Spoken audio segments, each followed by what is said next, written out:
You can find me in the club, bottle full of bub. 2, 1, 2, 3. There are books that are good, there are books that are bad. There's some books so fucking awful you wish you never had read them at all. Cause a novel can ruin your life. Hey buddy, I don't even own a television. Welcome to I Don't Even Own a Television, a podcast about bad books. I am J.W. Friedman. I'm Chris Collision. And with us today is returning guest, Centa Schumacher. Hey, everybody. Howdy. So, new year, new you, everyone. Mm-hmm. New year, new you with our possibly most frequent and most popular guest, Centa. Also again. frequent and popular guest, the Bulldog. Yeah, Heston the Bulldog is in the studio with us as frequently occurs, so if you hear heavy breathing, that's not any of us, I swear. Mm-hmm. So the book we're talking about today is a self-help book written by Robert Greene, allegedly with the assistance of 50 Cent. And it's Curtis called, Jackson himself. It is, as this book points out frequently. Oh, my God. And it's called The 50th Law.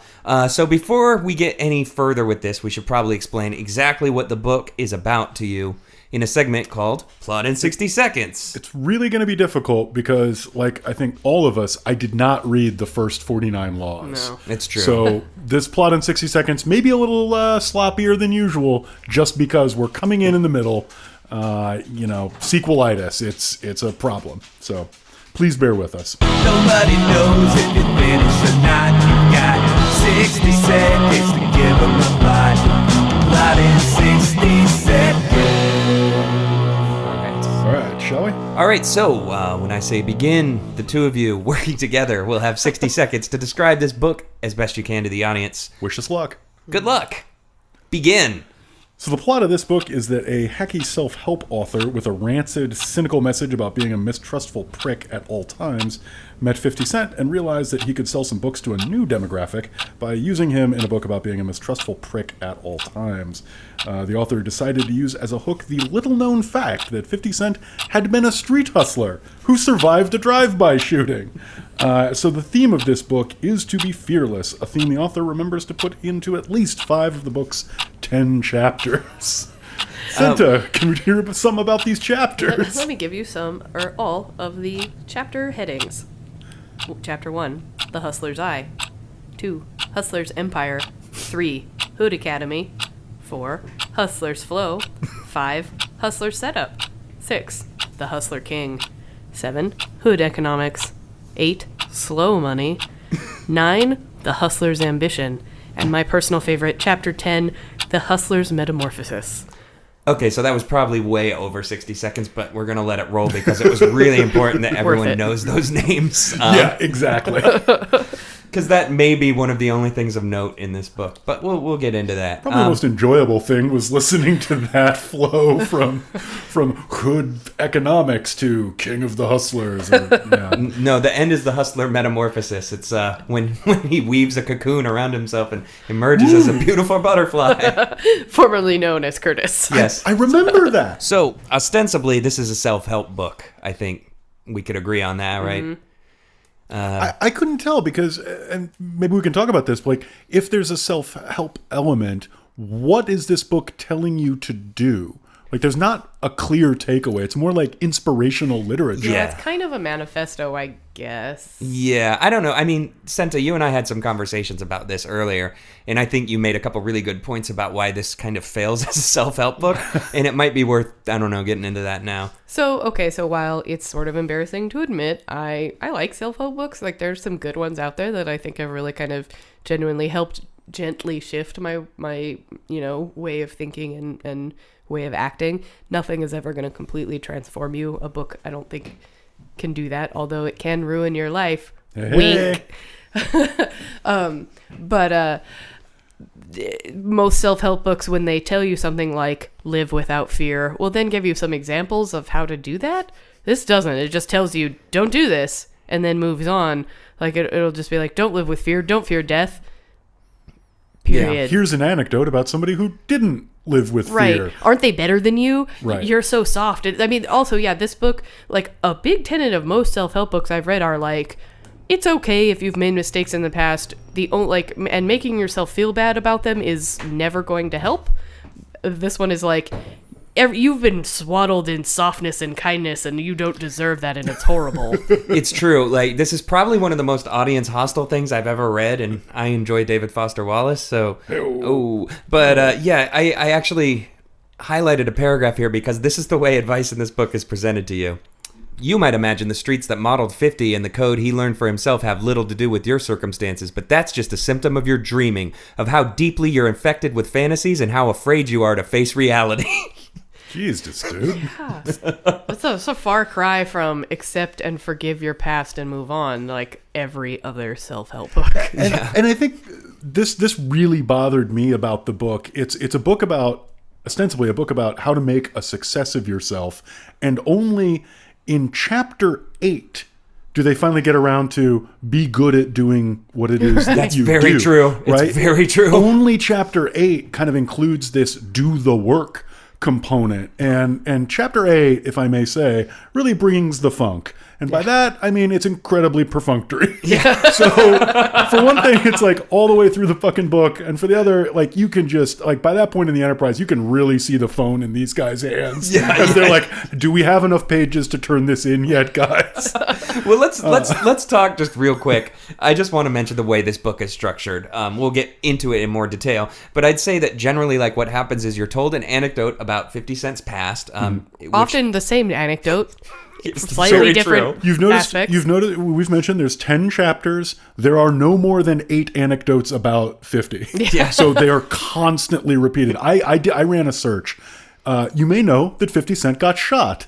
If you didn't know that, you will know that from reading this book because that anecdote is repeated at least 5 times in 10 short chapters. And it's not like it's referencing, previously when we mentioned it, it's every time it's presented as this shocking new piece of information. Almost verbatim. At 90% in this book, I had a note that was like, you do not still need to be telling me Curtis Jackson is another name for 50 Cent. This book is just, it's like, you feel like Billy Pilgrim. You're unstuck in time. That was driving me crazy. I was like, yes, I fucking know that he was 50 Cent. Duh.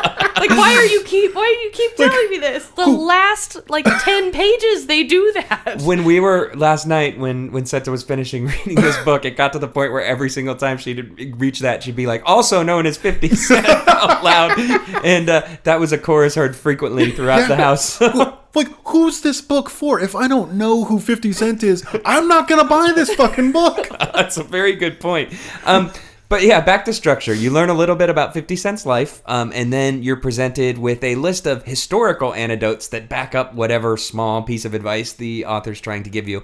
Because our author is a historian, and he does not want to let you forget at any point that he knows some shit about history. I guess that's what his first book was entirely. It's just minus the 50 Cent part was his book. Okay. Gotcha. I have a thought about that.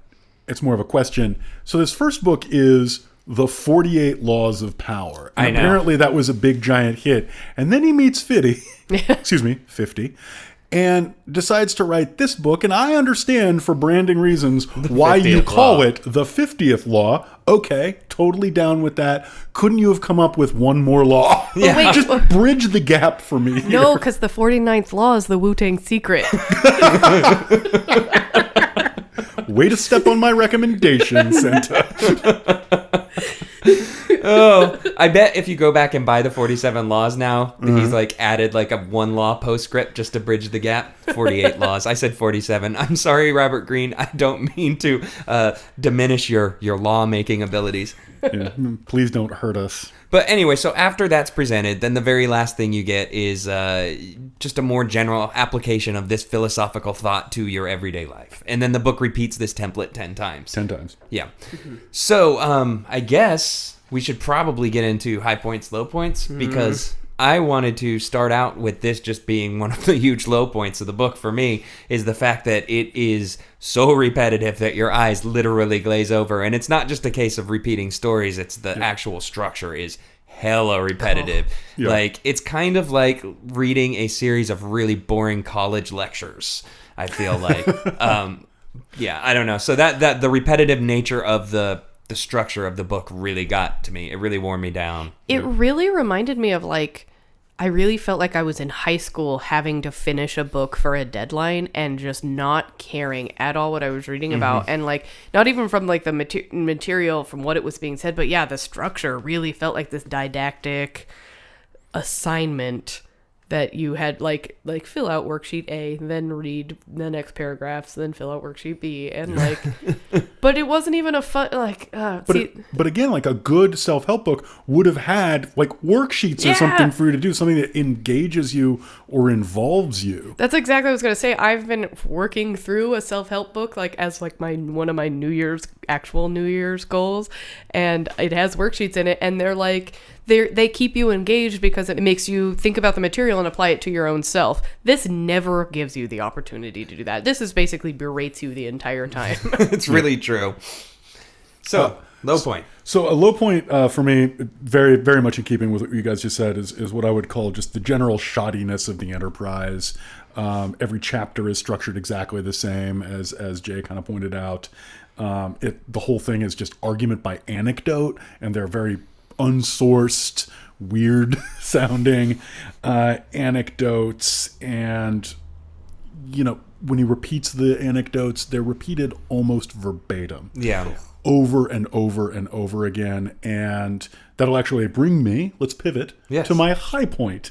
My first high point is that I did not see any popular highlights in my e-reader after the 38% mark. Which means even the suckers who bought this crap didn't bother finishing it. So I really enjoyed that.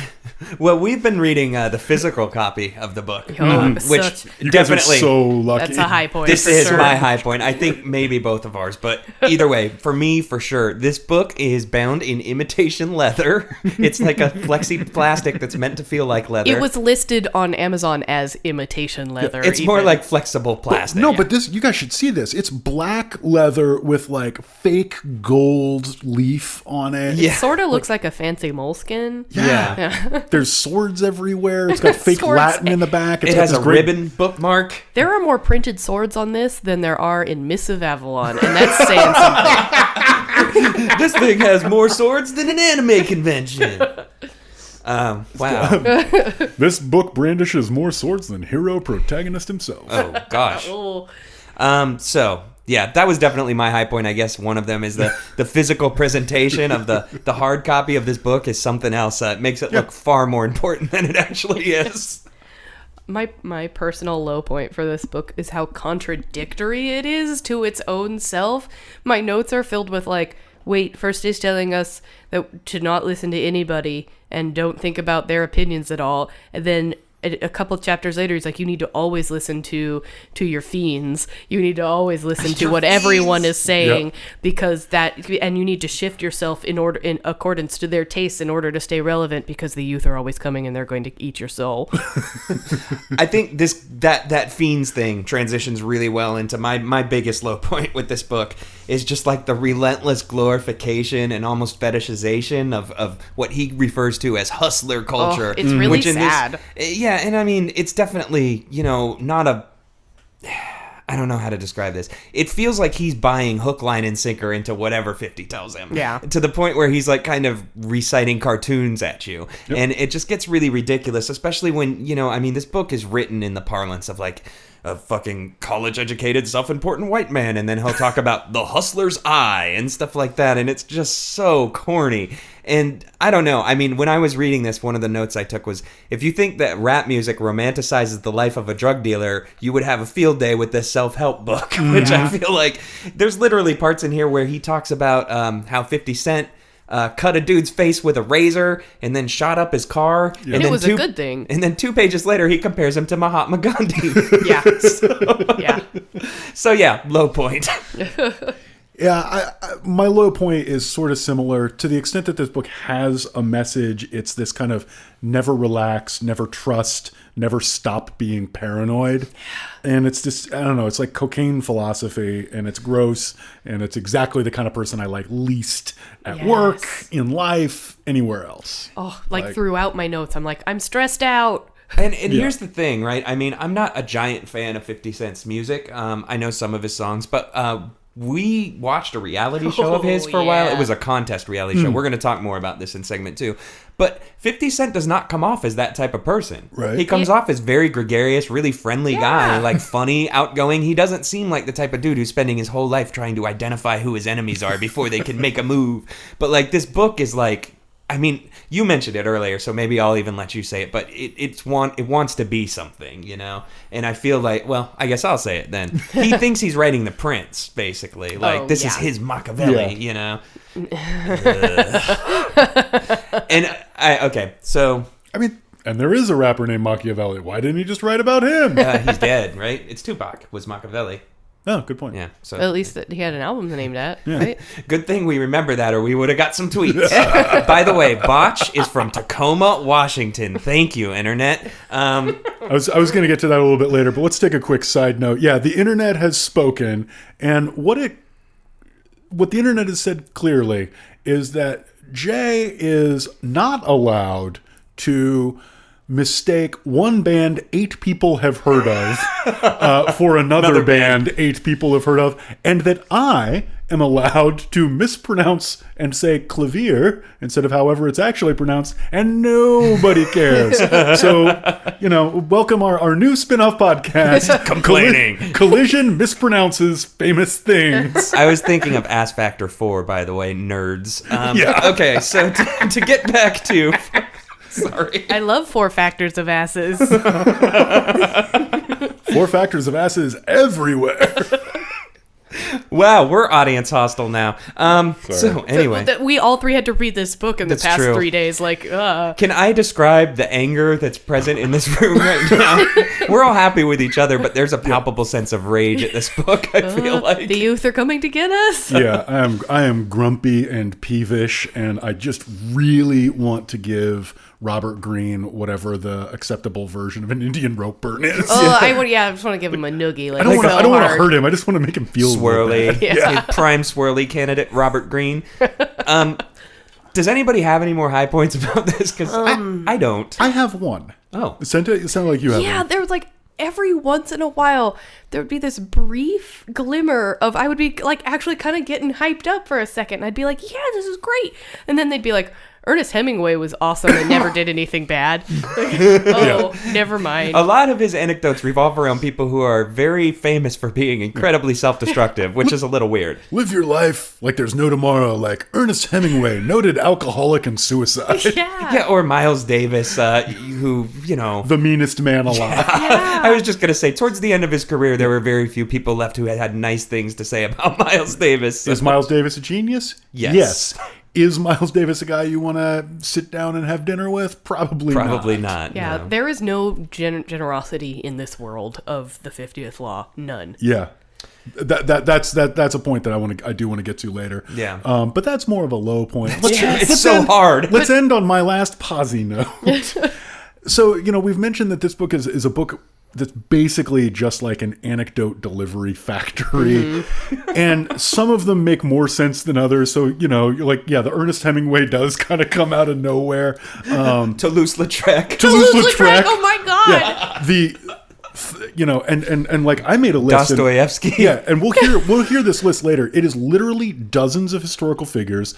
A whopping total of 5 of them are female. Yeah. If you're playing along at home. That was. But my favorite example is this guy who apparently inspired Robinson Crusoe. He's this shipwreck named Selkirk. Yeah.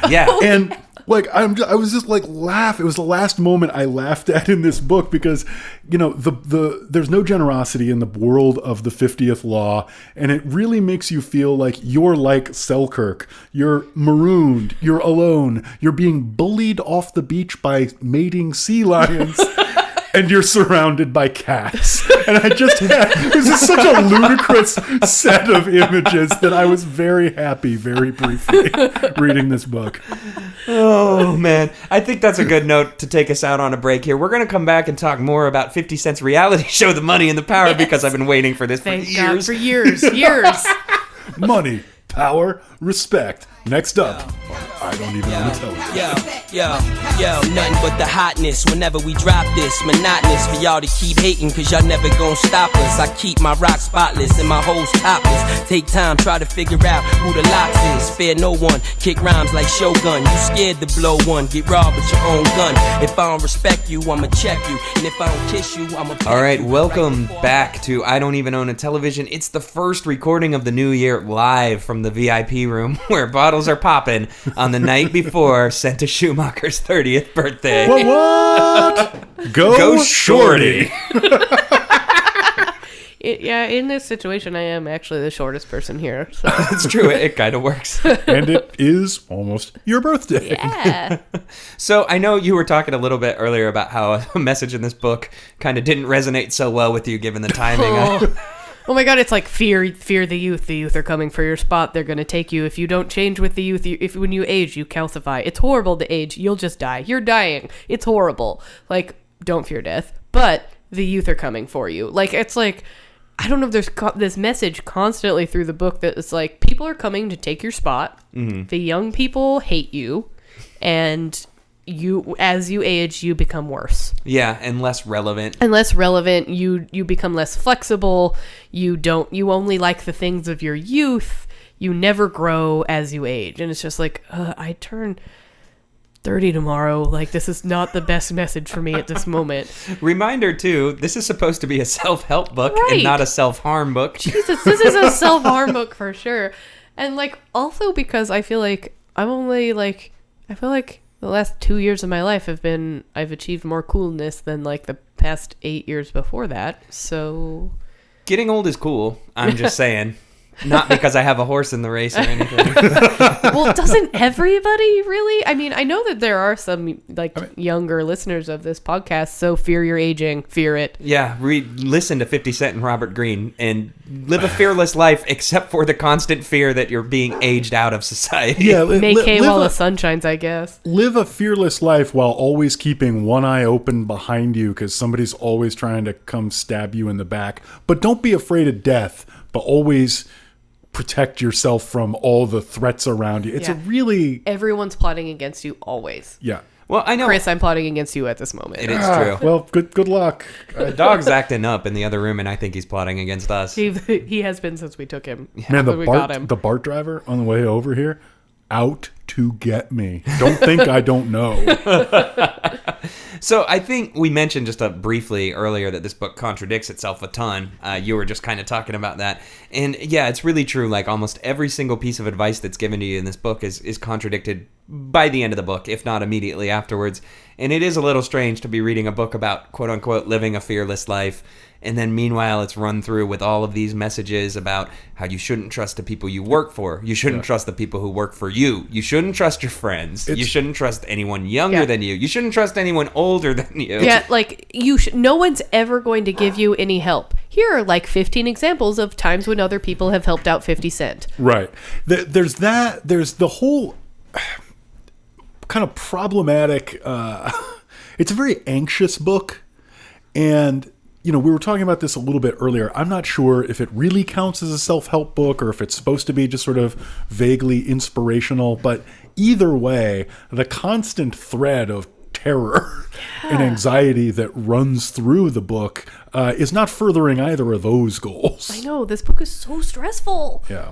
It is.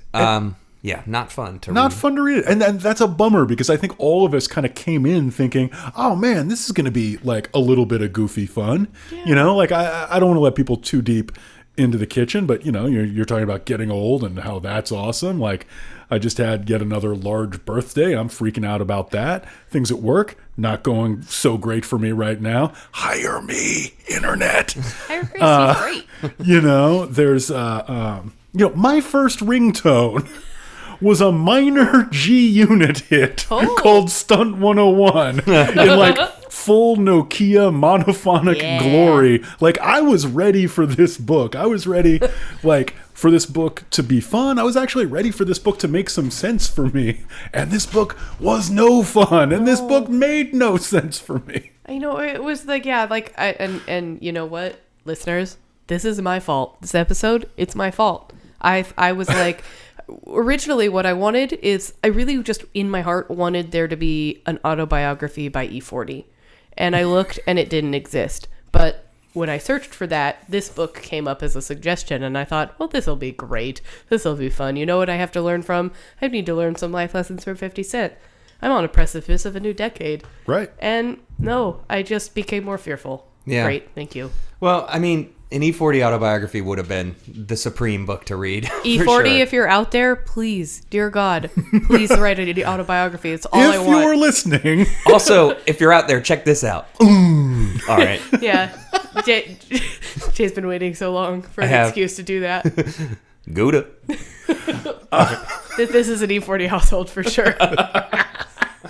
And you said on Twitter, I happened to notice, like, Centa, that you now felt convinced that you had to live your life according to the 50th law. I want to push on that just a little bit. What in the world did you come away with thinking the 50th law actually was? Because I can't find it. The 50th law is just not trusting anyone and like seeing things with only objective clarity and no emotions.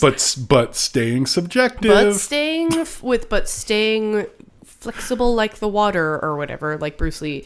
And of course, that's fucking mentioned. Yeah. You've got to be, you can't be strong being like wood or stone. You've got to be like water. yeah, don't be a fucking oak tree. Those don't live for 1,000 years. Fear the youth. Hey, look, you try to finish a book with a steady schedule of getting high and watching kung fu movies. See what creeps in. I just know. Okay, so behind inside baseball, I guess I finished reading this at like 1:30 in the morning last night, and I just like was in this weird, especially because the last chapter is this weird ass fever dream about the sublime and stuff, and I just like sat up. I also have a sinus infection. I sat up and was like, everything's wrong. I'm wrong. I guess I'm not strong enough for this world. I'm going to go to sleep.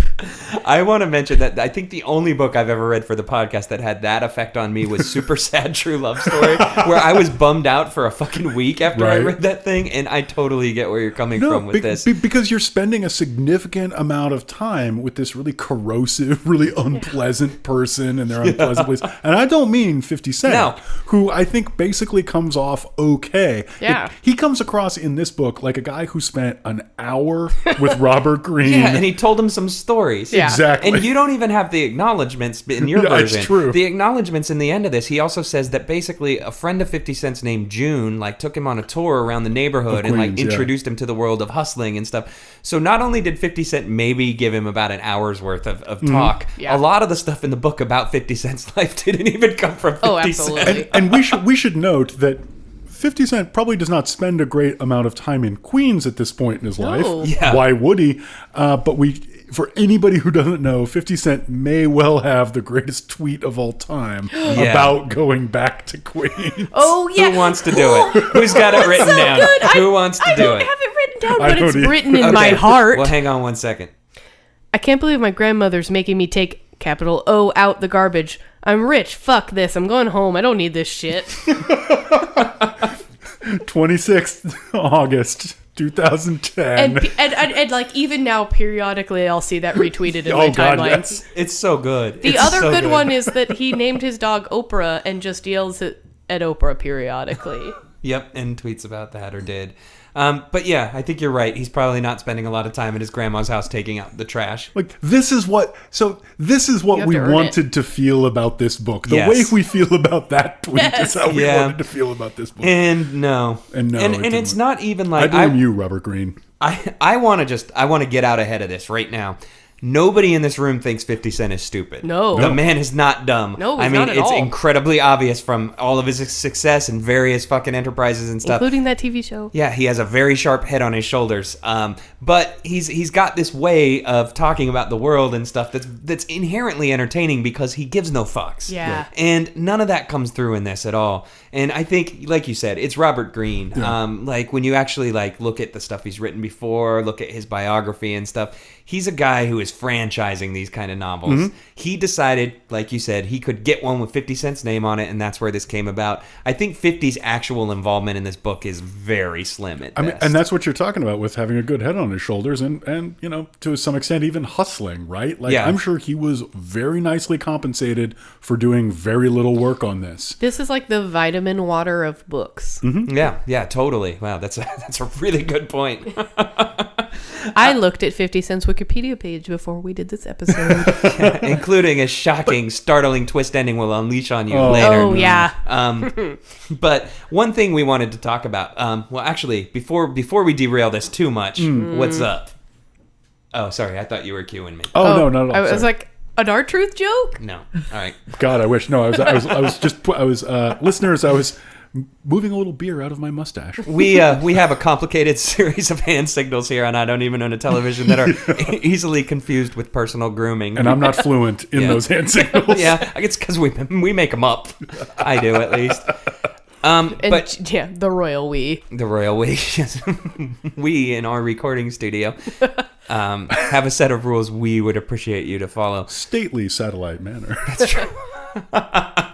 But okay, I wanted to talk about this. I know you wanted to talk about this too, Centa. I especially want to talk about this because I feel like this is something that has so thoroughly disappeared from the world that people never believe it exists when I talk about it. I don't think people even were aware of it happening when it was happening. I think like you and I were the only people watching this show. Okay, yeah. 50 Cent had a reality show. Not a follow me around in my life reality show, but a contest reality show. Which called, are my favorite type of reality show. Yes.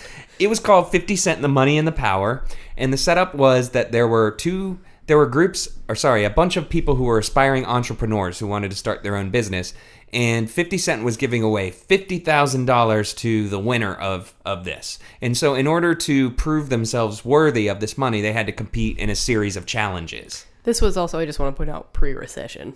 Yeah, pre-recession. So $50,000, maybe a little more at that point in time. But even still, kind of stingy for starting a big business, I guess. I guess now, like, thinking of reality, like, prizes now, you're like, if it's not $1 million, then why even try? But I think that's the point, right? That's kind of his brand. Is like, oh, if you're a hustler, you should be able to turn $50,000 into a clothing line. And that is so true. Oh, yeah, there were like 8 clothing lines that people were trying to make. I mean, we need to talk about how the show worked. Oh, we just got super sidetracked here. Yeah, but okay. the deal is that these entrepreneurs would come forward and they'd be trying to, talk about what their business plan was. All of them had a different business model, and so they'd have to accomplish these challenges, right? And this is where it gets good, because these challenges, have the same name as all of the different chapters in this book. The Hustler's Eye. The Hustler's Eye and the Hustler's Creed and stuff. This book and the reality show Money in the Power. Money in the Power probably came out around the same time. I'm not going to bother looking it up and seeing. I think that's probably true. But where it gets really interesting is that these challenges were called things like the Hustler's Eye, and then 50 Cent would come out in front of the camera and be like, look, when you grow up on the streets, you've got to learn how to identify your surroundings and identify all possible things that could give you an advantage. So for this contest, these teams will be split into 2, and they need to put together a giant jigsaw puzzle of my face. Oh my gosh! But even better is that so they had a boss, and the boss had to stand up on this tall ladder and tell everybody else how to put together this giant jigsaw that they couldn't really see well at ground level. And they had an underboss who would kind of delegate the boss's rules to the rest of the team. So it's and this book could fairly be described as this too. All right, we're going to task you with saying how you're going to be a business success. But first, you got to watch Scarface and The Godfather a couple times. Yeah. Go. There was a literal relay race in this that they tried to tie back to success in business. It's you got to know when to hand off power to your underboss. So in this next competition, once you reach over the line, you need to hand the baton to someone else on your team. Also, do you know who is credited as the 50 Cent's underboss throughout the entirety of this show? Tony Yayo. That's true. I was literally gonna guess that, and I want to be upfront because at this point he and the game were not friends anymore. Yeah, it was probably 2 years ago that it was explained to me that yayo is slang. For Coke. Yeah. Yeah. You No, know I what I mean? believe- Like, I'm not that hip. I believe watching this show, Jay had to explain that to me. Yeah. One of my favorite absolute parts of just the whole thing about the show was just the fact that the dude who won basically was a guy who wanted to set up a social network for fitness, which is an idea that had already existed like 20 times, is doomed to fail. I looked it up. It doesn't exist anymore. So apparently in order to win $50,000 to start your own business, you have to be really good at relay races and jigsaw puzzles, but not at having a business plan. But, well, honestly, because the two finalists was that guy who wanted to start a fitness website, which at the time, while was not the best idea, was better than the other guy's idea, which was, I'm going to use this money to buy a condo Oh, That was his business plan. and then sell it that's a really good for business a profit. plan. Actually, Into like 2009. okay, if Yeah. it's pre-recession, there's worse business models. I But if we're guess. into the recession, not so much. But the thing, and this is a thing that pops into my head periodically. I think mostly because Donald Trump is now like a thing in the zeitgeist. But the thing that decided it, the guy who was like, I want to buy a condo, was like, I'm going to be the Black Donald Trump. And then 50 Cent was like, you know what? I appreciate that you want to be the Black Donald Trump, but I'm going to go with the white 50 Cent. And that was And that's what decided And it. so a white dude with cornrows won $50,000. Now we're done talking about TV. By the way, we own them. Guys, Wait, that the last that thing. white 50 Cent sits in this room. It's true. I'm sorry your fitness social network failed, Chris. I really thought it was going to go places. Maybe the fact that I'm not in good shape or that interested in fitness held me back in some way. We've heard that 50 maybe made some odd business decisions on this show. He made a good business decision, getting whatever money he had for the 45 minutes he spent with Robert Greene. But I think we've given slightly short shrift to Robert Greene's factual prowess. Yeah. This is a book, I mean, we keep saying it, there's a lot of anecdotes in this book. And I think it's a little like other books we've read where every time one of those anecdotes happens to have literally anything to do with literally anything I know literally anything about, I'm like, that's bullshit. Oh my god. Did you guys have that experience? Yes. I definitely did. Catherine the Great's cool because she killed her husband. Wait, what? No, that's in there. Yeah, in there. I know. That's, by the way, again, one of 5 women mentioned in Yes. the book. Noted role model, Catherine the Great. Yeah. For me, I think the part that really jumped out at me is about 50 pages into the book, Robert Greene literally tries to establish that 50 Cent started the world's first independent record label. Right. He was the first artist to have his own record Yeah. label. And also the first artist from Queens. Yeah, agreed. And I mean, you don't have to go that far back in history to find other examples of rappers with their own record labels from Queens. The way it's phrased is he says he was the first artist to leave Interscope to start his own standalone record label. Right. Which you could interpret that many different ways, and I tried. I was like, okay, maybe he was the first artist to leave Interscope to start his own record label. Nope, Eminem did that. Dr. Dre did that. Wait, so the people he signed with. Yeah. So then 2 pages later, he talks about how 50 goes on to sign with Dre's Aftermath, which at that point was an independent label, even if you want to ignore the existence of Death Row. Beyond that, Shady started out as independent, I believe. Maybe I'm wrong. I don't know. Either way, he was not the first artist to start an independent record label. He was not the first rapper to leave Interscope to start his own record label. And not only is it like, oh, this wasn't researched, he didn't know that. Right. The dude mentions other artists who did in the book like 2 pages later. Right. That shit just like, what? Like, how do you make this error? The rap history in this is really egregious. It is. And I don't know that much about rap history, but I know that, for example, a bad way to describe Moses is as a quasi-religious leader. Quasi. So, like, if Moses does not meet your criteria for being an actual religious Religious leader, leader. who does? Yeah. But also, like, oh my god, that part, because if you've listened to other episodes I've been, I've obviously a Bible history buff. Centa loves talking about Bible. But, okay, the reason why Moses is in the desert for 40 years, it's Moses' own fucking fault. It's Moses true. did it. Yeah, Like, Moses' followers were mad at him for Pretty fucking valid up. reason. Yeah, and like nowhere is that mentioned in this book. They're like he was like Moses' followers were mad, but he had a vision and they had to follow it. And it's like Moses' followers were mad at him because he messed up and it's his fault. But then again, they were also whatever. We don't need to get into Well, you this. know, But like literally, he leaves them alone for like a week. That's true. And says, "Guys, I got one request while I'm gone. Could you please just put no graven images of some other god up?" But he's gone like 3 days, and they're like, "Fucking golden calf, this shit." But then he comes down and true. is like, maybe the golden calf's okay, and then that's the problem. I'm just saying, both sides there, they're just infuriated. Everyone's the worst except what was his name? Jezebel? No, yes, except Jezebel. Jezebel's awesome. Jean loves her.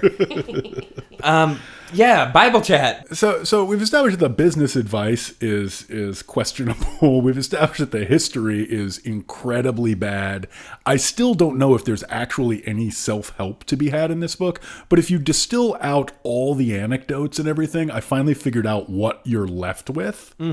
You're left with Ice-T's Twitter account. Holy shit, final level. But not even Exactly. any cocoa. But without any Coco and without any of Ice-T's interesting opinions about video You're totally games. right. You're totally right. Like, if you go and look at his Twitter, it's all just a thing of, like, trust no one, look out for yourself. Yep. And, like, sorry, I can't say an iced tea thing without doing a lisp accidentally, and I apologize. I'm not trying to make fun of anyone's voice, but it's just like, it's so in my head. But it's just a series of these empty platitudes about like being a fucking distrustworthy fucking bastard. But with like a pretty good heart. Like I love Ice-T's Twitter no, account. me too. I love cocoa. Yeah, this is a guy. You know, I think that he and 50 Cent would probably get along just fine. They probably already do. I don't know. I don't have a map up on who's friends with who in rap right now, but Right. I'm sure those two are buddies. Yeah. This has nothing to do with it. And you know what I was really bummed out about this whole book? Nowhere is it mentioned the Kanye 50 feud. The Ja Rule feud is explicitly Which mentioned. I'm just like, okay, I'm making like a jack off motion with my hand right now. Like, I don't know. That was pretty interesting to me just because the rest of the book, all of the anecdotes are kind of told in this really not even-handed, but the tone of it is very like Robert Greene-ish. Yeah. Suddenly when he's talking about Ja Rule, it sounds like 50 Cent. It's like he called him a wankster. Yeah. that's true. Although, okay, so for those who are not in the know of the Ja Rule feud, which I wasn't, and that was one of the reasons why I looked up 50 Cent on Wikipedia, it legitimately seems that like Ja Rule and 50 Cent were at a club at the same point, and Ja Rule did not notice 50 Cent, and so 50 Cent was like, "Oh, Ja Rule pretended I wasn't here," and like even in interviews around that, like at the very beginning of their feud, Ja Rule was like, "What? I just didn't see him there. I just didn't see him. I don't know. I didn't not like him. I don't know." And then it just exploded into what it became. Yeah, I mean, we're going to have to go to break here soon, but I think it's important to notice, and I mean, this book even touches on it, that 50 Cent is no stranger to manufacturing controversy for the sake of selling a record. That was actually one of my favorite things. It's like, I really thought that a lot of those, it really kind of shifted my perspective. Like, I am not a big subscriber to rap beefs, so thinking like, most of these are beefs. With a V-E. Yeah. That's how you pluralize. It was like, I was like, I never once thought that maybe these things had been, except for the Kanye 51. That one was so obviously a manufactured thing. But everything else, I'd never really considered, these are all manufactured things to like smoke someone over. Controversy and Some sell of them are, records. some of them aren't. 50 in Kanye was definitely fabricated, which to the uninitiated, we've kind of alluded to it several times without actually describing what went on. They had a bit of a war with each other to see who would sell the most records on when their album dropped. It was such a formative thing. I was like 21 at the time, so I was like, yeah, Kanye. And it was really obviously like both of them getting together and like, here's how we can both sell a ton of records. Right. So, I don't know. Like, Ultimately, Kanye won, though. it's clever. Let's go to break and figure out what podcast we can manufacture a beef with. And, I have several ideas. Let's talk. Jesus Christ had dreads, so shake 'em. I ain't got none, but I'm planning on growing some. Imagine all the Hebrews going down, dancing on top of chariots and turning tight ones. Ooh, tell me when to go. Talking on my Getro on my way to the south. My second or third trip, some Henny, some Swishers, and some Listerine strips. Dr. Green Thumb lips, just to ease my thoughts. Not just the cops, but the homies you gotta watch. All right, welcome back to I Don't Even Own a Television, a podcast about money, power, and respect. We've been talking about 50 Cent and Robert Greene's The 50th Law. An underwhelming book, I think we can all agree. But now it's time to lift our spirits with some book-themed games. I don't know why I pronounced it like that, but it was fun. Book-themed games. And this first one is called Dramatic Readings. Dramatic readings. We're gonna make it sound recorded. Dramatic readings. Yeah, I got some words for you. That's my favorite song out of all of them. It's too bad it's not just your favorite song, period. You know, when we do the live show, I'm going to insist that you do all the songs live, unplugged style with just an acoustic guitar. Oh my God, that would be great. I would love to do that. Yeah, like super slowed down, like a lot of Yarling style. Like the Alice in Chains Unplugged Yes, album. that is exactly what I'm saying. What I mentally refer to as heroin rock. So Dramatic Readings is a segment where we read parts from a book and make them sound very important. Centa, would you like to go first? Yes. Oh, I just really want you to know, everyone, that I'm reading this from the physical copy of this book. With the gold leaf. With the gold leaf. How did you find your place in that particular With book? this beautiful sateen ribbon marker. I kept it on page 280. It seriously looks like you're holding an important philosophical tome right now. Well, except for the gold leaf swords. There's a sword on the front and the back. There's so many swords. All right, here we go. I'm gonna bring out my my sultriest voice for this. Good thing I have a cold. It brings out the Nico in me. The French call an orgasm le petite mort, or little death. And the sublime is a kind of mental orgasm, as the mind becomes flooded with something that is too much or too different. It is the shadow of death overlapping our conscious minds, but inspiring a sense of something vital and even ecstatic. Holy shit. I don't even own a television after dark. Seriously, put the kids to bed. The Quiet Storm. Reminder, this is from a book written by 50 Cent and Robert Greene. 50 Cent is first on the of the book credits. Yeah. Well, it's alphabetical, I assume. Yeah, that's true. He always wins. Yeah. Oh, wait. I want to take this moment to point out that when I worked at a tech company that will go unnamed, my nickname was Fitty because my name is Centa. And everyone would be like, hey, Fitty Centa. And I would be like, I hate that. And everyone would still do it. Well, now you've just told the whole internet what you hate to be called, so get ready. I don't care anymore. By the way, I'm just telling you that. I'm telling you I don't care so that you won't do it. It's easier to block somebody on the internet than it is in the office. That's true. Indeed. I do want to just thank everyone who's been calling me Doc after I mentioned it on the episode. I appreciate that. Hey, dramatic reading, collision. I'm ready. Top that. So I'm going to go a little bit different direction, unsurprisingly. Cue up the metal. Understand. The day you were born, you became engaged in a struggle that continues to this day and will determine your success or failure in life.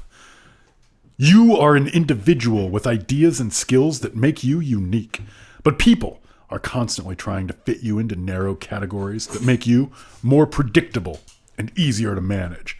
They want to see you as shy or outgoing, sensitive or tough. If you succumb to this pressure, then you may gain some social acceptance, but you will lose the unconventional parts of your character that are the source of your uniqueness and power. You must resist this process at all costs, seeing people's neat and tidy judgments as a form of confinement.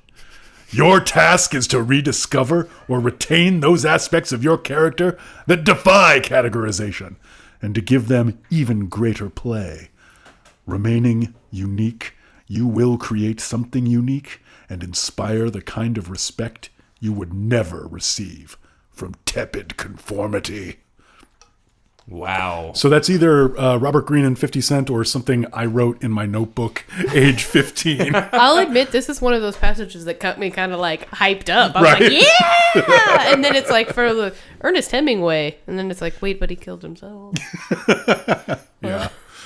So yeah, imagine that in Gothic font, a lot of spikies coming off it. Admittedly, in the physical copy of this book, there are a lot of passages that are printed in Old English. Yeah. Oh yeah, everything is in a real heavy black letter. All the chapter headings and stuff. And all of those in the ebook version are just, bolded all caps, and none of them are proofread. So it just seems like yelling. Almost every one of them has like a devastating typo somewhere in it, which again contributes to what I called earlier the overall shoddiness of the Enterprise. Yeah. See, I feel a little bad here because my dramatic reading also begins with understand, and I think that's a tick of Robert Yeah, I Greene's, think though. I think that starts a paragraph like every other paragraph. yeah, it's understand : here's some shit you need to know. Dick. Let me find You that. should feel bad for You not fucking knowing this asshole. already. Yeah. All right, here we go. Understand, you need this code even more than 50. His world was so harsh and dangerous, it forced him to open his eyes to reality and never lose that connection. Your world seems cozier and less violent. Less immediately dangerous? It makes you wander, and your eyes mist over with dreams. The competitive dynamic, the streets, the business world, is in fact the same, but your apparently comfortable environment makes it harder for you to see it. Reality has its own power. You could turn your back on it, but it will find you in the end, and your inability to cope with it will be your ruin. Now is the time to stop drifting and wake up to assess yourself, the people around you, and the direction in which you are headed in as a cold and brutal a light as possible, without fear. Isn't that right, Miss Elizabeth? You know who That this, wasn't the macho voice. Oh, come on. it kind of was. You know who this book is written for? I just realized it halfway through that passage. This book is written for that one Onion character, Herbert Kornweiser, or whatever his name is. Herbert Kornfeld. Yeah, Herbert Kornfeld, the accounts receivable Yes! gangsta. Yes. It's true. His Got articles. R.I.P. Yeah, I used to have a T-shirt with his face on Yes. it. Rest I in believe peace. that is when we first started dating. It is somehow. Somehow. Because this I book- was 21. This book is for like the accounts receivable guy who wants to feel that he has something in common with street corner hustlers. No, I mean that's exactly what it is. I mean that's how I would classify the author as well. Yeah. Well, today, Jay and I, in the drive-through of McDonald's, waiting for our McDonald's breakfast, inside baseball, Behind baseball. behind baseball, we were discussing who the intended audience for this was, and we decided it was a 16-year-old, like affluent white children in G-Unit t-shirts. I think that's pretty accurate. Actually, it reminded me of a story I was so excited I got to tell. And then it was about, I guess, around the time this book came out. I was in a fast food establishment at the counter, and a teenage boy about 15 or 16, like teenage white kid with like crazy big like denim jorts on, busts in through the door with his friends. Like his friends are all there. He just busts the door open with all of them when they walk in, and at the top of his lungs goes G-Unit, and then just like went off like normally and got in line with everyone else and stuff. He just had to announce his presence to the world with the G-Unit motto. So he's the target audience for this book. I mean, to this day, I'm an old man, and I, to this day, have to stop myself from quoting G-Unit Stunt 101 and saying things like, "Don't be mad at me, dog. It's all I know." Chris. When somebody's mad at me. So I feel that kid. Chris, never hold it back. I likely won't. I'm giving you permission. 2016, the year you don't hold back. Yeah, the year I continue to quote a minor G-Unit hit. Please. You know what? My first ringtone was a Snoop Dogg song. That's that shit. I'm looping that. So let's all just start 2016 with no fear and own the things we love. That's actually something I wanted That's to... the 50th law. Yeah, exactly. I wanted to point out that never before on this show has a book been done that could boil down to a Mylar sticker on the back of a pickup truck. truck's window. If this book has a message, and I'm not sure it does, it's no fear. It's totally true. It's like it's the tap out T-shirt of self-help. Yeah. Like, Calvin has pissed on this at some point. oh my God, Calvin pissing on the word fear. It's like that John Waters quote about like people with books in their house, but it's like, but if you see someone, if you like want to sleep with someone with this book in their house, just burn down their apartment. Oh. Wow. Oh, gee whiz. I wonder if there are any other games we could possibly play, or if we should just get to work getting this book out of your house so nobody burns it down. I don't know. I've already finished a bottle of champagne. Yeah. Go, Shorty. It's your birthday. It's true. Almost.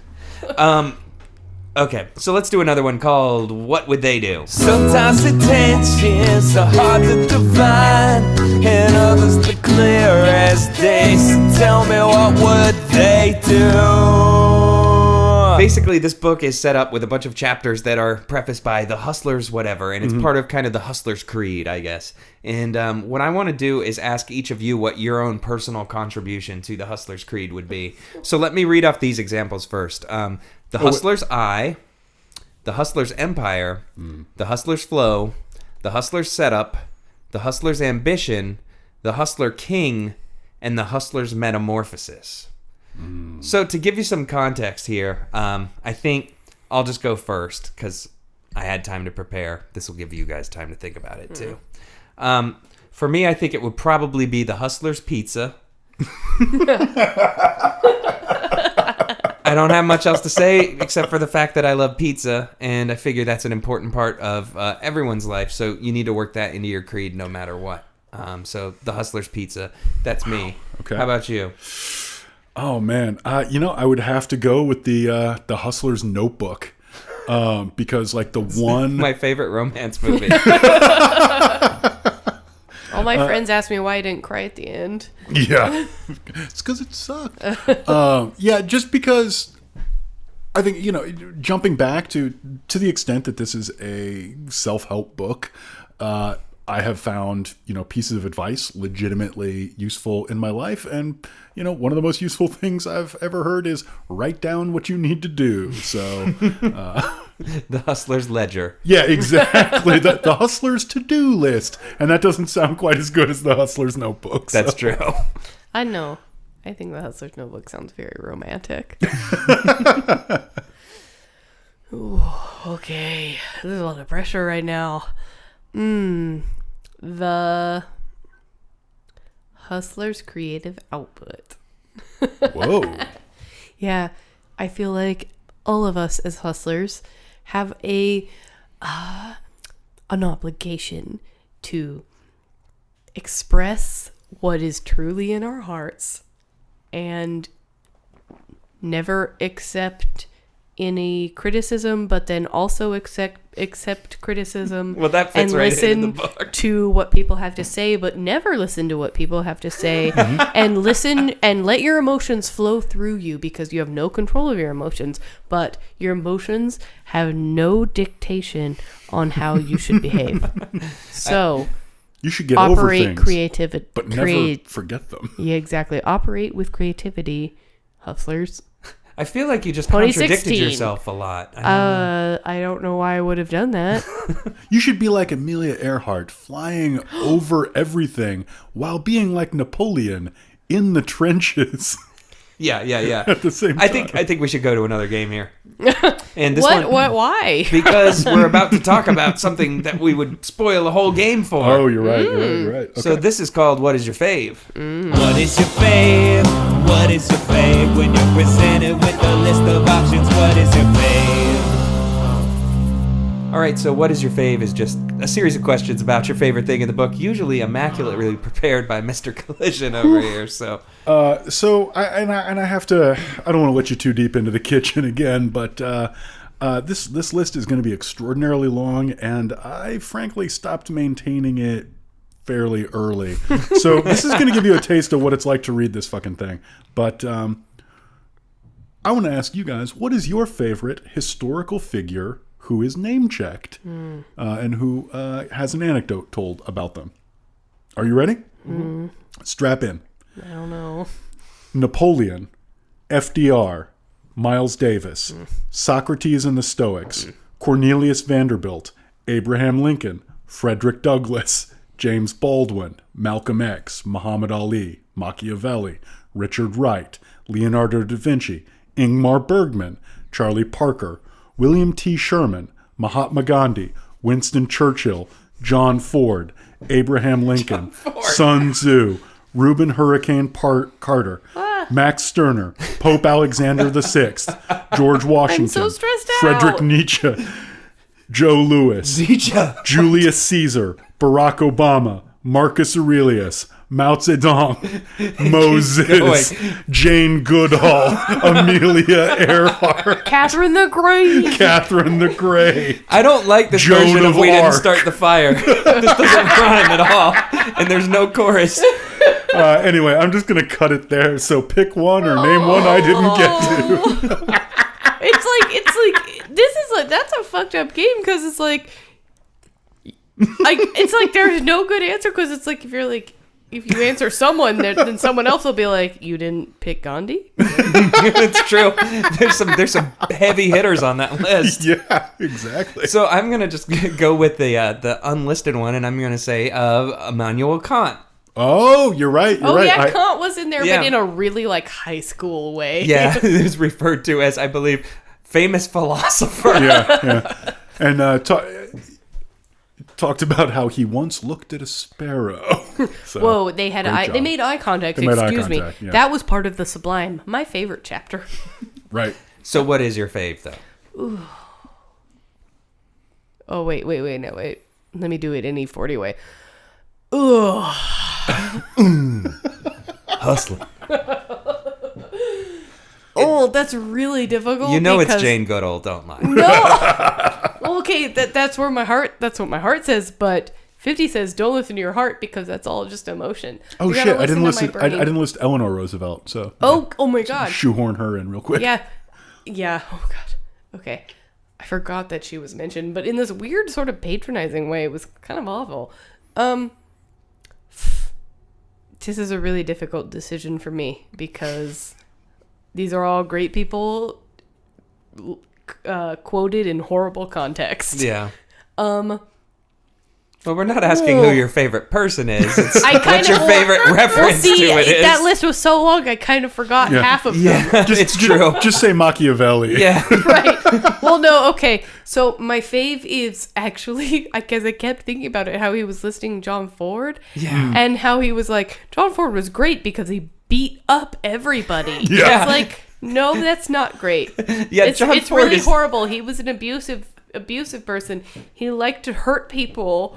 He liked it and felt and gained power from it and really liked to make people cower.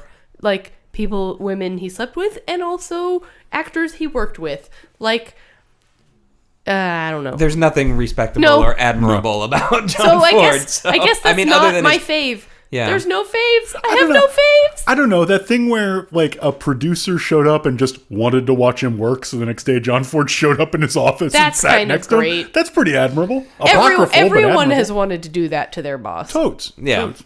Totes. I totally agree. That was a pretty awesome out of left field reference, though, and I Yeah. mean that's why I went with Kant too. Is just because it's so random and strange just to show up in the middle of this book. Yeah. Also, the Nietzsche is interesting too. Like you're gonna quote one of the world's foremost nihilists in your book about Right. Success. Yeah, it's Yeah. so weird, so weird. But did you have another one? I have Did you one have a fave, last Chris? game. Oh, wait, no, Chris, tell us your fave.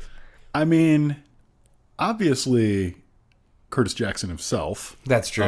Yes. would probably be number one because I didn't see any of the other jerk-offs on that list being in G Unit. So, know your place.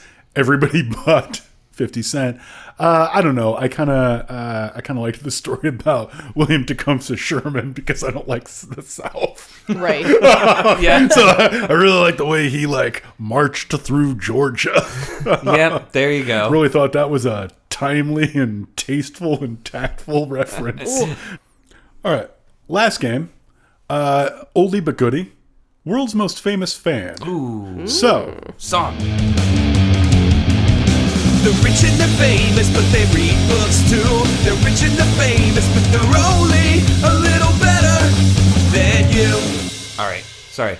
Couldn't start this without that song because I love it and we never get to play it. it's true. It's true. So, in this book, written by one Mr.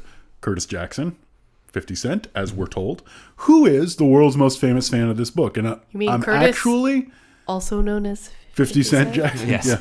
Let's keep pointing that out in the 80th minute of the podcast. Yeah. The book does. Yeah, it's true. And you might have some opinions, but I'm going to restrict your options to 5 people. Gotcha. Lloyd Banks, Tony Yayo, Young Buck, Kid, or The even know. Game. It's The Game for sure. The Game loves everybody's music, and he's always talking about other rappers, and I'm sure he wants to be buds by now again. So it's him. I gotta go with the number one underboss Tony Yayo. And I'm going to go with, I forgot to look it up, but whichever one in Stunt 101 says, "Don't be mad at me, dog. It's all I know. The ice in my grill keeps the crystal cold." Was that Hell Rel? Hell Rel was involved with G Unit for a while, I think. Oh, man, he wasn't on the Wikipedia page. Oh, Damn no. it. I might be totally wrong anyway. I'm sure we'll find out soon. So someone will email you about it. I bet they weren't from Tacoma, though. South Carolina's finest, G Unit. We will be right back. Editor's note. Hell Rel was in Dipset, not G Unit. We know. Just Blaze. Oh, baby. Killer. All the girls see the. Look at his kicks. Look at his car. All I say is, look, mommy, I'm no good. I'm so hood. Clap at your soldiers sober. Then leave after it's over. Killer. I'm not your companion or your man standing. Hit me when you want to get rammed in. I be Welcome back to I Don't Even Own Television. We've been talking about the 50th law, sort of, I think. I'm pretty drunk. I don't know. Sorry, guys. This is a podcast about talking about books and getting tipsy sometimes, and you're going to have to deal with it. So Everybody in the club getting tipsy. Exactly. But yeah, so we're here in the last segment to bring light to things that we think are good as opposed to things we think are bad, like this book. So this is our recommendation segment. Who wants to go first? I can jump in first. All right. It's pretty easy. Not that related, but I happened to rewatch Decline of Western Civilization Part 2, The Metal Years, directed by Penelope Spheris yesterday. And I think it's pretty relevant to this because it shows just how ridiculous and empty a life you'll live if your only goal was to get rich or die trying. And it'll show like what a jackass you're going to look like because this is a movie filled with people looking like jackasses. And on the more posy side, it's got some really great moments of Lemmy being a pretty right-on dude and saying very reasonable, down-to-earth things, which I kind of needed because Lemmy just died. And R.I.P. I know that that's kind of a complicated thing because he was not a wholly admirable guy. It's extra complicated if you're Jewish, but Yeah, because I don't want to get into that here. I don't want to get into it, but I share the exact same things you do. But I will say at the end of the day that I think his songs were on the side of the angels, whether or not Yes. he always was. So that was just a nice moment to have. So Penelope Spheris' Decline of Western Civilization, they're all great. But I'm recommending part 2 this time. Oh, and just an aside, when I was a tender 17-year-old, I went to the California State Summer School for the Arts, and I actually got to meet Penelope Spheris, and it was really cool. There was, over a course of several nights, like they showed Wayne's World, and they showed all of the declines of Western Civilization Wayne's 1, 2, World. and 3. Yeah, she did I always forget that. That's so amazing. That's probably what bought all her houses. Right. And And when we had it, we were really lucky. We, like, us, like, 17-year-old dicks got to have a Q&A session with her, and someone asked, like, why'd you do number 2? And she was like, because they gave me money. That one was the worst one. I hated that. Number 1 was about punk rock, and then number 3 was about punk rock. Number 2 was the worst. I hated these assholes in their hot tubs. So I don't know if that follows up Chris's recommendation. Oh, no, it comes through in the movie. Like, it does. She is not trying to present these people in any way other than how they want to be seen. And that's not good. No. Yeah. No. But that was also such a cool thing for me as a 17-year-old to be like, this lady was like, fuck these people. They gave me money, and so I was able to do other things later that I wanted to do. Right. That is kind of what I totally would call punk fucking rock. She really was. She was so fucking cool. Awesome. Another recommendation. Centa. Okay. So if you want a good recommendation for some self-help, which you probably don't, the thing I've been working through that I kind of mentioned a little bit earlier was the Desire Map. And that book is part workbook, part manifesto about, it's about goal setting, but it's about goal setting to, with the intent of trying to get the desired feelings that you want out of your life. So instead of being like, I want to achieve this, this, and this, you're like, I want to feel this in my life. And it's actually kind of a cool way to turn goal setting on its heads, because it's like, you want, ultimately, when you set goals, it's because you want to feel good. So you trying to figure out what are the specific ways in which I want to feel good, and then I orient my goals to those feelings. So basically, you, as a hustler, Yeah, go through a metamorphosis, you set up an empire. and then you set your goals in order to feel great. You use your hustler's eye at all times. Hustler's eye at all times. Honestly, like, in some ways it's a little cheesy, but it's one of the best workbooks I've ever worked through, because it's made me realize, like, making things makes me feel good. So I want to make things. Oh, okay. So how do I set up goals in order to make things that make me, and so that I can feel good? And so that's called Desire Map? Desire Map. Awesome. And a non-book recommendation I would like to give is Neti Pots, because I've had a really horrible cold lately, and so my doctor recommended that I get a Neti Pot, and I was like, you're a doctor, that's not a thing doctors should recommend. And I was like, doesn't that, like, give you brain infections or something? And she was like, not if you boil water. And I was like, boiling water is not hard. Yeah. So that I just want to, like, 1,000 thumbs up to Neti Pots. Like, my sinusitis feels a little bit better because of them. Here you go, internet. On. Put a thing in your nose. Put a thing in your nose. It'll feel good, I promise. Even if you, for a first few seconds, feel like you're drowning. Yeah, it's not as dramatic as I thought it would be. Jay I tried did it too. I admit it. So my recommendation, I'm going to kind of cheat, because what I'm recommending is actually a story from the compendium that I recommended last time, The Weird. I hadn't finished it yet.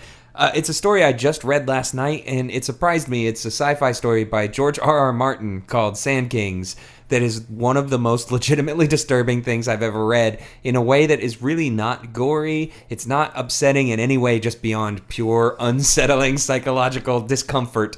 And oh boy, that shit stuck with me. So I think you could probably even read that on the internet somewhere if you look for it. Sandkings by George R.R. Martin just really surprised me. I had really only known him up until this point for Song of Ice and Fire, and as far as, I have the same kind of mixed opinion about a lot of that stuff that a lot of people do, and I was just really surprised at how great he is at telling, like, a creepy ass sci-fi story. It knocked me out. So Sandkings by George Martin, look it up.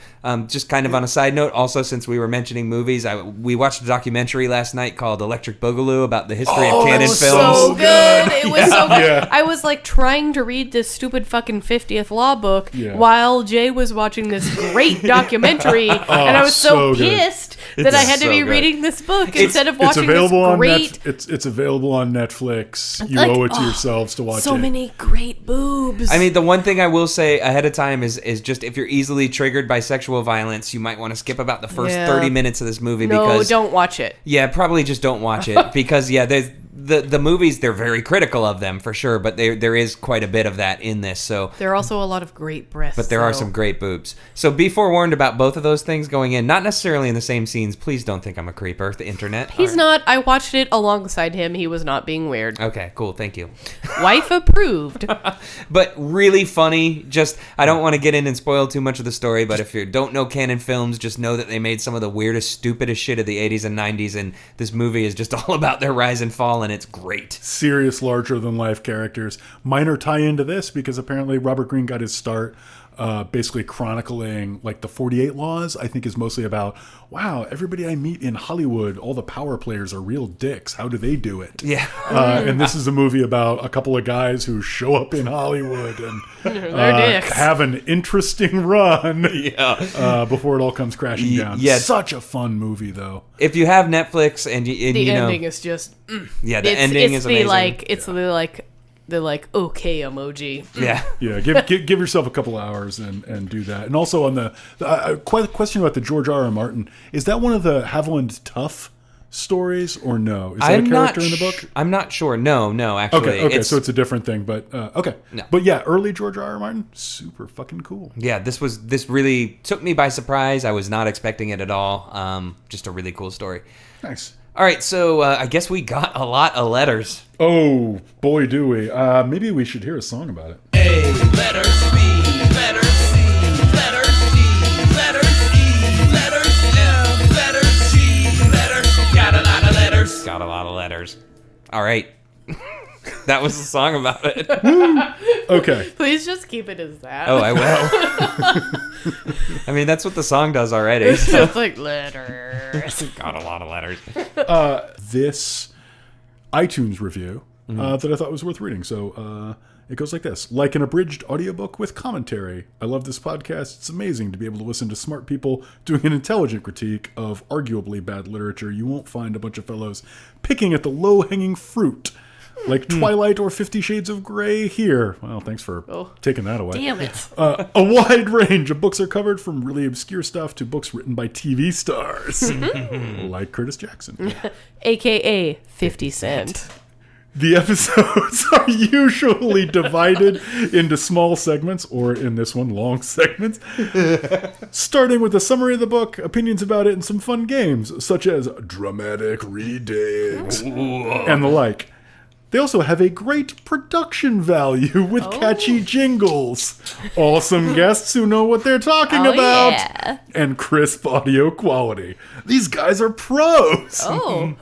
If you're into literature, I definitively advise you to give this a go. That's Thanks. awesome. Thank you. That's a so really cool awesome. review. Thank you. Yeah. Especially as longtime listeners know, production quality is something that I take maybe a little too much weird pride in and have strange hang-ups about. So I love hearing that kind of thing. He ties me up so I don't fidget. It's true. He's saying this as the cat is like jumping across all of our laps at this moment. That's not my fault. This is the cat's fault. He's a horrible person. Speaking of horrible people, let's read another email from a good person. Sounds good. Amber, no last name, writes this. Hey, IDEO TV. Listening to you talking about the classics last episode made me remember my old high school's English classes. See, I went to a high school in a rich area in the early 2000s, so they had multimedia English classes. Oh, no. Which meant I know instead this. of reading a book like, say, 1984, we would instead one, read the first chapter, B, watch a movie version of the book, Oh, Jesus. 3, read the last chapter, Yes. and voila, we read our required reading. Amber, I got you. This There- was my experience as well. This is insane. It is. Now, there were a few teachers that would make us read the book and watch a movie. And everyone hated that. But for the first 2 years of high school, no one in my classes had to read a book from start to finish, which gave me more time to read my novelizations of old Doctor Who episodes. Keep up the good work. P.S. A separate piece can go fuck itself. That's a good point. I was thinking a lot about this. Sorry, I was thinking a lot about this after the last thing too, and I was like, "What is a classic that is abject that I just absolutely don't like?" That was exactly what I was going to ask. If there was a classic that you had to read, like especially I think 10th grade is when you read a lot of the classics that you think should go fuck themselves. So get out of my head, Jay, and answer my question. I'm gonna say Flowers for Algernon. I never read that. I'm so glad. I was giving a lot of I thought still about it, and haven't. I'm like, it's just an exploitive, insulting piece of shit. And like, yeah, I have nothing good to say about Flowers for Algernon, so that's where I come down on that. Man, harsh. Hot take. I like that book. Okay, so what I want to tell you about is sort of, but it's like that, but then also I've had on my own back. I'm patting my back right now as I'm saying this. So I had that experience with the book Moby Dick. Ooh, Moby Dick's. I'm actually on board here too. Okay. So they passed out the book in our class, and then they were like, okay, we're going to read this. And then we watched the movie. And then but There's a movie of Moby Dick? There's like 2. There's probably more than 2, but it was like a really old one that was bad. But for some reason, I actually liked that book. I don't know. I think I kind of hated myself. So this book, I have this visceral memory of this book. It was like one of those weird, for school editions that had probably been issued in the early 60s, late 60s, early 70s. It was like the covers were all plastic. And the covers were disintegrating by this time, early 2000s. I think 2002, 2003. So the book, everyone's covers were falling apart in their hands as we were trying to read them. And I was symbolic. American high school, everybody. Yes, in the Central Valley particularly. And I was like weirdly fascinated with this book, and everyone else was like, I'm just reading the Spark Notes on the internet. And I was like, but this book is good. And everyone's like, no, it's not. And I was like, yeah, it is. It's a classic. And I'm 100% sure I'm the only person in my AP English class who read that book. And so weird. I'm 100% sure because I asked everyone. And they were like, no, I didn't read that. I read the Spark Notes. And I was like, but I liked it. Queequeg and stuff. And this is why you need to fear the youth. Fear the youth. Fear them. Fear them. They don't read. All right, so we probably have one more letter, right? We do have one more letter. And it goes a little something like this. Just found your podcast and am loving it. Now I am on the lookout for Wild Animus copies in thrift shops and wanting to revisit Airport, which I loved in high school. Save yourself. Don't do either of those things. And then there's a recommendation. Drowning Mermaids by Nadia Scrivia. 314 pages, free for Kindle. First of 6 books, unbelievably bad. Female rulers of an underwater kingdom come out of the sea to work as exotic dancers in an Alaska strip joint to earn money to buy weapons to take out their enemies. Oh my god, I want to read this so bad. Me too. Okay, please. Queen Mermaid falls hard for an older fishing boat captain. Oh my god, please, the next episode I'm on, it has to be this one. This is good. This is good. This will happen. So this was definitely from gonna happen. Someone who signed themselves She Killian. Yes! And holy crap, I'm so on board. I love me you, too. She Killian. It's really good. It's like you knew I was going to be on this episode. Man, okay. Yeah, that's on the agenda. So yeah, we'll put that one on the list. Thanks to everybody else who wrote in. We got a lot of letters. We got a lot of super good activity lately in the IDEO TV pod. Fun time party pit. Also, shout out to the artist whose mom bought her Adult coloring books. Yeah, that was a cool thread. I feel that. That happens to me often. Like, we don't want to talk about the internet too much in general, but there's always interesting conversations that happen on there, like weird things that people got for Christmas. Yeah. So Facebook.com/IDEOTV. Yep, check us out there. There's links to everything from there. We're on Twitter at the same address. Yep. If you want to email us, it's idon'tevenowntelevision@gmail.com. So please do that. Send us letters. Maybe we'll read them. Please. We'll please always tell me- read them, but maybe we'll read them online. please tell me happy birthday. My birthday's tomorrow. It was important enough to interrupt Jay to say that. Do that. Which by the time this comes out will be slightly in the past, Right. but it's the spirit of the thing. You know, Yes. it's just, I don't care. Please tell me it's my happy birthday because I'm turning 30. Please. It's good anyway because you cut me off like right as I had just used the wrong word and said maybe we'll read them online. Of course we'll read them online. Maybe we'll read them out loud. So it all works out perfectly. Of course it does. That's why I'm here. So thanks for listening. We will be back in a couple weeks. Until then, keep reading. You know, I really don't like how you talk about my chick. I think you're just mad cause she's not your bitch. It's nobody's fault but your own, you're not rich. Man, I shouldn't even have to tell you this shit. She could do bad all by her damn self. When the bills come, your ass just can't help. See the red on the bottom of a Christian Louboutins, match the Ferrari, and that's where she gone. See, I understand I'm a man and you're sick. You should play the lotto and try to get rich quick. She won't let your love turn her into a bum. What the fuck do you think she is? She's driving round town with the girl I love, and I'm like, fuck you. I guess the change in my pocket wasn't enough.